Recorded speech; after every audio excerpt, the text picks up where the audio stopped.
Hello everyone, দেখুন চলে এসেছি আরও একটা নিউ মিনি ব্লগ নিয়ে পোপোস ওয়ার্ল্ডে।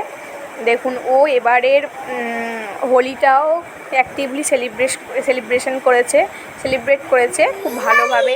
এর 2 বছর আগে ওর তো ছোটো ছিল, 2 বছর ও ভালোভাবে সেলিব্রেট করতে পারেনি, তো সেই জন্য ও এবারে খুব অ্যাক্টিভলি সেলিব্রেট করেছে হোলিটা।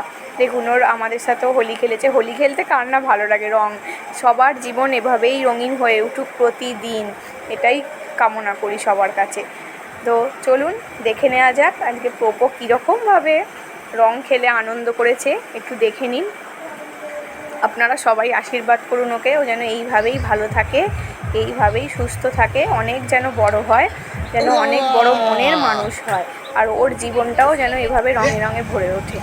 আর আমি কামনা করছি সবার জীবন যেন এভাবেই রঙে রঙে ভরে উঠুক। দেখুন ওর দাদাদের সাথে কীভাবে রং খেলছে, আর ওর বাবা কাকাও ছিল। দেখুন চলুন টাটা, এখানেই আমার ব্লগটা শেষ করলাম।